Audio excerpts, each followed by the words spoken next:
गम माने उसकी जानकारी कैसे कोई पावे? ये काल सबको भ्रमित रखता है अज्ञान के द्वारा। पुरुष गम कैसे कोई पावे, काल निरंजन जग भरमावे। तीन लोक अपने सुत दीना सुन। ये संपूर्ण गरुड़ पुराण सरल हिंदी भाषा में श्री सरस्वती प्रकाश अजमेर से छपी हुई है। इसका अनुवाद करता नारायण शर्मा, कौशिक कर्मकांड आचार्य, मेड़ता सिटी। ये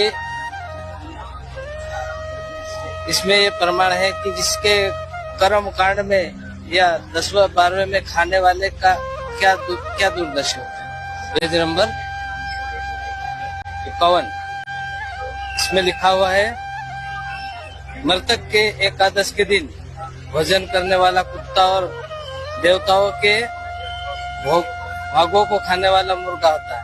जैसे मृतक के या किसी के याद मतलब एकादश 10वां 12वां उसमें खाने वाला भोजन करने वाला कुत्ता और देवताओं के भोगों को खाने वाला मुर्गा होता है। जैसे ब्राह्मण जो देवताओं का हवन कर लेता है, उसका बच्चा कुचा वो ले जाता है, तो वो क्या होता है? मुर्गा होता है।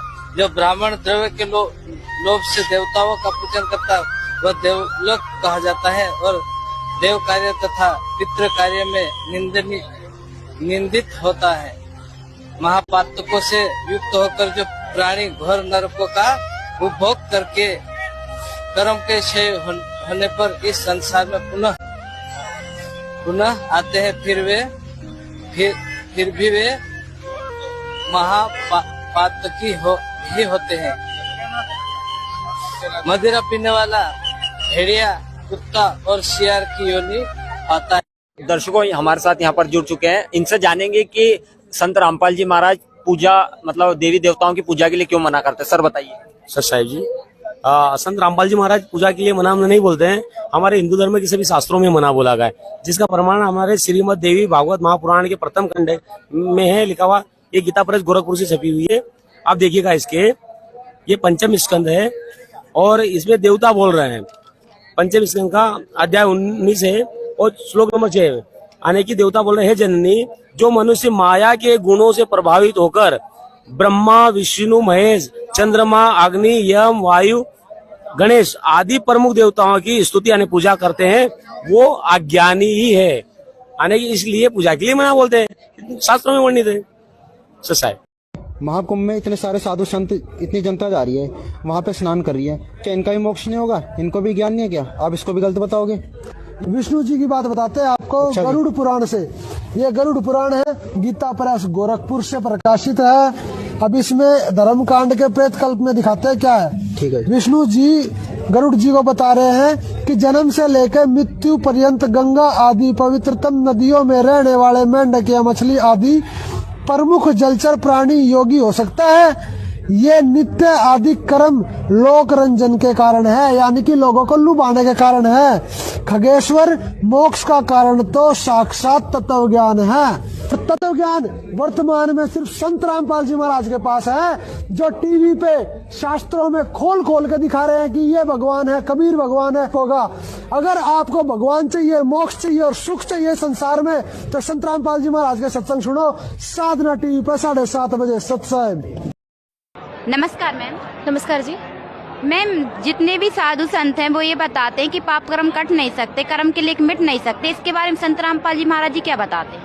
जी, संत रामपाल जी महाराज जी हमारे वेदों से प्रमाणित करके बताते हैं कि हमारे पाप कर्म भी कट सकते हैं, हमारे कर्म के लेख भी बदल सकते हैं।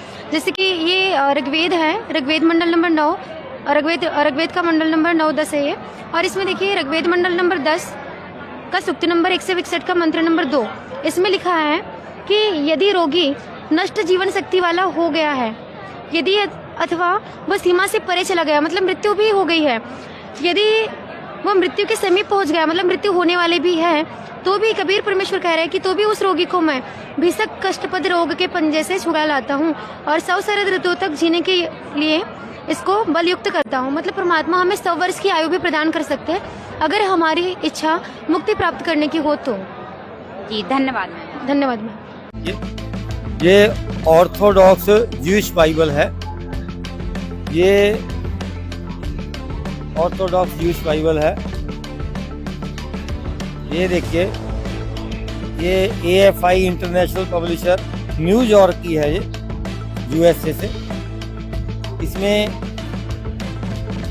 आपको हम ले चलते हैं अय्यूब 36 के मंत्र 5 में।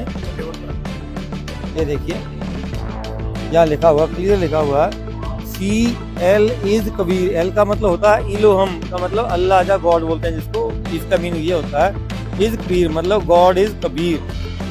वर्ड में ब्रैकेट में लिखा हुआ mighty and displays not any, he is Kabir in quote live strength of understanding, he preserve not the life of the रैशा बट गिव द मिस्टेक। मतलब ये कबीर जी के बारे में सारा जो आगे तक लगाया हुआ, निशानी लगाई हुई है, ये सारा जो है परमात्मा के जो गुण है वो इसमें बताए हुए हैं। ये साफ लिखा हुआ है कि कबीर जो है वही अल्लाह है, गॉड है। और बाकी की जो बाइबल है उनमें ये नहीं है, उनमें उनको ट्रांसलेट करके लिख दिया हुआ है। उनका जो ट्रांसलेटेड मीनिंग है, कबीर का जो वर्ड मीनिंग होता है बड़ा होता है या माइटी होता है, तो उन्होंने जो इंग्लिश वाली है उन्होंने वहाँ पर इसको माइटी लिख दिया हुआ है, और जो हिंदी वाली है उसको वहाँ पर बड़ा लिख दिया है कि वो बड़ा भगवान है, ऐसे लिख दिया हुआ है। तो नाम का जो उनका वर्ड मीनिंग है वो लिख दिया हुआ है। इसलिए जो ओरिजिनल बाइबल है उसमें ये साफ साफ लिखा हुआ है कि कबीर इज गॉड।